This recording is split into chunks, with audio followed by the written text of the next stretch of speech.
Hello, so I've been asked if I can make a quick video on how to cut a window through a wall.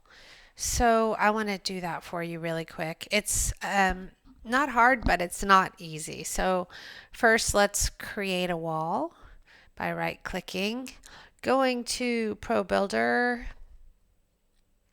and I want to go ahead and create a cube. Let's bring it over here closer so we can actually see it.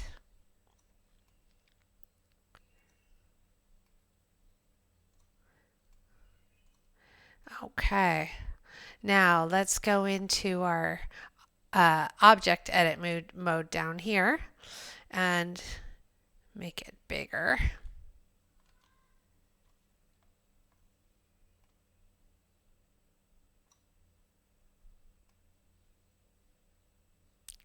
Just to give us something a little bit bigger to work with. And I want to bring it in just a little bit too.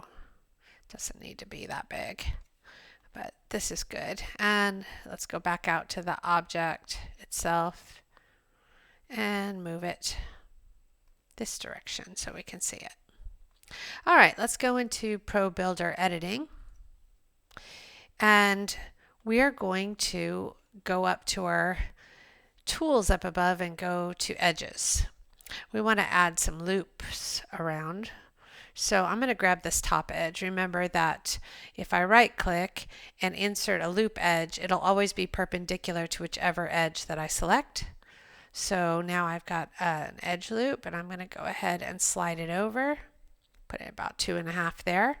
I'm going to select this one now and do the same thing again and bring that over to about 2.5. I'll try and center it because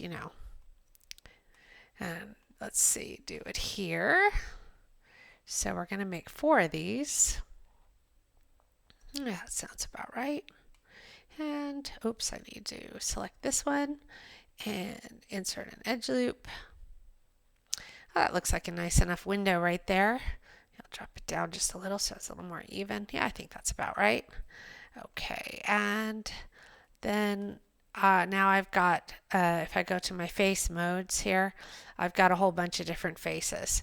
So I'm going to click on this center face. I'm going to turn to the side so I can see the other side. And I am going to hold down my shift key and push it through. So I want to kind of line it up as best I can.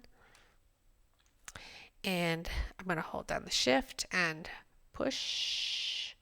You can see my faces here. I'm going to do it so it lines up as good as possible here and let go.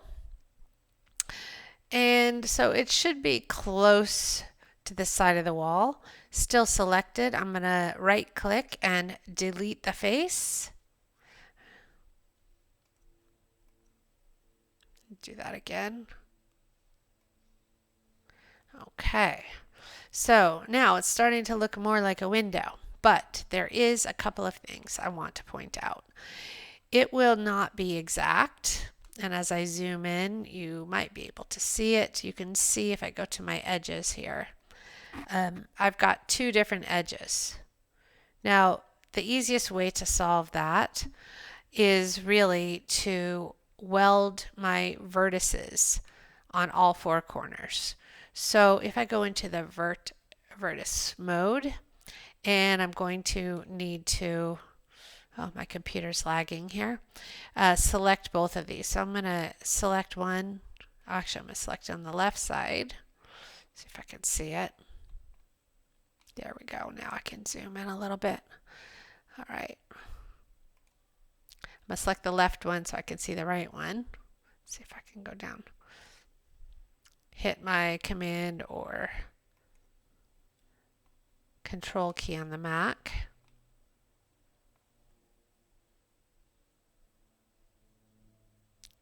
Let me get rid of this widget here.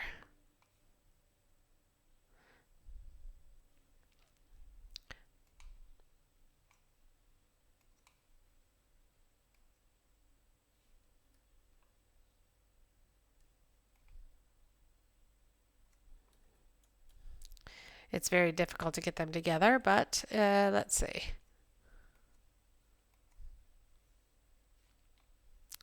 Sometimes it's easier in wireframe mode than in this mode to see the second one and select it. It's very difficult to get them both. There we go. Get them out of the way. It won't let me do it unless I have them both selected, so I want to make sure. Yalla. There we go. Okay. So I have them both selected. I'm going to right click and I'm going to weld vertices. And I want them to be welded. You can see here in my live preview, but they should be welded at 1. That should put them right up close together. And once I do that, I can hit confirm. And I want to do the same thing for this one.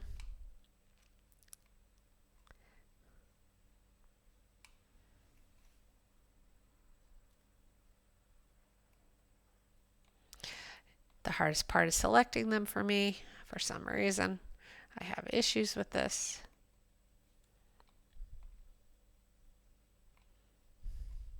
I think my mouse isn't super accurate. Let's see if I got those both. You'll be able to tell by right-clicking and checking to see. Let me go into my wireframe. Oh, there we go. I can go this way.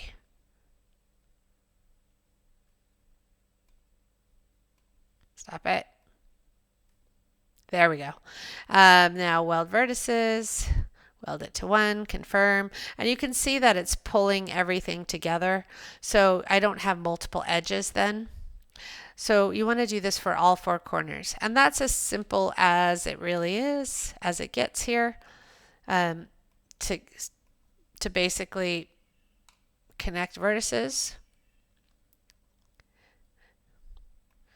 And so that will weld vertices to 1. You can see it's pulling them right together.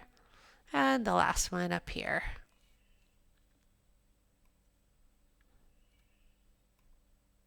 Kind of long because it took me a while to actually select them. So weld vertices. And then once you have that, then you can go back to your faces or edges and you'll see that it's basically 1 edge now. You don't have 2 edges. And that'll help you when you're texturing.